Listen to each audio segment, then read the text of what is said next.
So now that we've talked about clinical trials and we've talked about the marketing authorization review process in the US and in the EU, let's spend just a little time talking about some of what happens to these products after they're authorized. And here you find the similarities between what happens in the US and the EU very, very close. The term that's used for this generally is pharmacovigilance.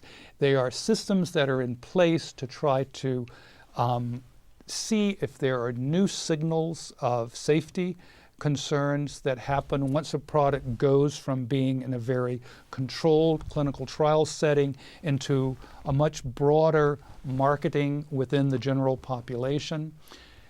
As I mentioned, people are looking for new toxicities. They're looking for particular confusions in the marketplace, either with the name of the product, with the dosing regimen, with how it's supposed to work, what people are expecting, whether there's inappropriate use that needs to be addressed, looking for counterfeit products, looking for substandard versions of it, and looking at the manufacturing, the quality piece. And I know I always come back to this. I mean, this is a piece that most people just think happens because we are so used to in Western Europe and North America having products that are quality products that we don't really remember and think about the very, very complex oversight of manufacturing procedures that companies and regulators have to do to assure that the quality of the products we have on the European and the North American market are indeed the high quality that they are.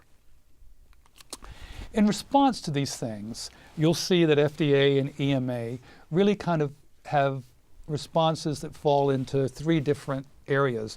There's assessing if there are any new risks. There's trying to figure out how you manage those risks if you believe there are risks. And then there's how you communicate those risks to the patients, to the practitioners, and to the community at large. And both the FDA and the EU have many tools to do that. Now, these tools are not always the same, and sometimes I think what we find is that people are confused or they wonder when FDA chooses to manage a safety issue with a product in one way and they see the European Union managing it in a different way. And people wonder if, well, is this because they have different data? Is it because one is right and one is wrong? And I think really when you look at the situations where this has happened, and it's clearly the minority of cases where this happens, you find that there are reasons for the difference. And it's not that one is right or one is wrong. It's that they have different tools that their parliaments have given them to manage risk. When we look at what those tools might be, it could be just to make a decision to continue to look and to monitor. It could be that, well, maybe we need to do another clinical trial to address this specific issue that we've now found out about. It could be that this is simply a matter of communicating this so that people understand and know to look out for it. We could change the package insert in the US or change the SPC in Europe. In the US, we can often add what's called a black box to really highlight a safety issue that we think people really need to be aware of when they're using a certain product. There can be public notices where either agency will send out to their medical community a Dear Healthcare Practitioner letter, or will require the company to send out to the medical community a Dear Healthcare Practitioner letter to let them know and to be assured that practitioners are aware of this new information or this new concern. And then there's the issue of perhaps making the decision that you cannot manage this new concern with the product still on the market in the same way. And in the EU, for example, they have the authority to suspend a product. Both countries have the authority to withdraw a product. So again, there are many different tools that both the EU and the US have when it comes to managing new risks of a product that we learn about when the product is being used in the medical community, in the larger community, in much greater numbers and in ways that are perhaps different than how it was used in the clinical trials. Other kinds of post-authorization activities obviously involve the development of new indications, the development and updating of manufacturing processes, and these are handled through what are called supplements to the NDA in the US, and variations to the marketing authorization application in the EU. But again, even though the names are different, the reality is the same. These are simply presentations of new data to change the fundamental authorization documentation under which the product is marketed in either market.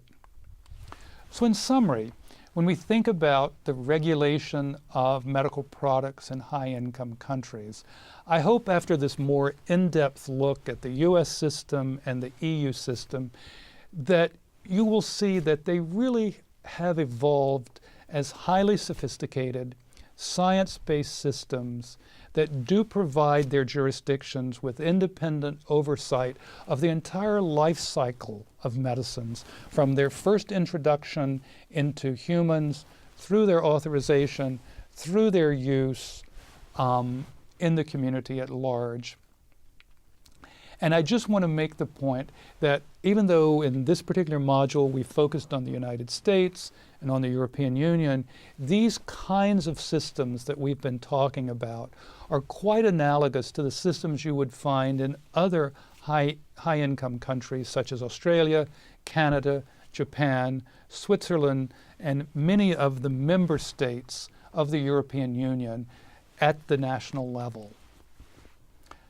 I hope you've learned that as new information develops about a product throughout its life cycle, whether it's the information we develop when it's in clinical trials, whether it's information and perspective that we gain when the data are being reviewed and are being discussed in committees, whether they're advisory committees in the US or the CHMP in the European Union, or the further information that we garner after a product gets into the community at large, that the degree of regulation is something that is able to evolve with new information. And the last point I want to make is that I hope you've realized that despite the sophistication, despite the science, despite the technology, that no system can assure 100% safety.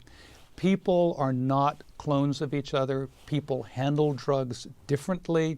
So as long as people are going to be different, we're going to have different responses. And whereas clinical trials will give us an idea, and a very good scientifically valid idea, of how a drug will perform in a population, we will continue to learn throughout the life cycle about a product.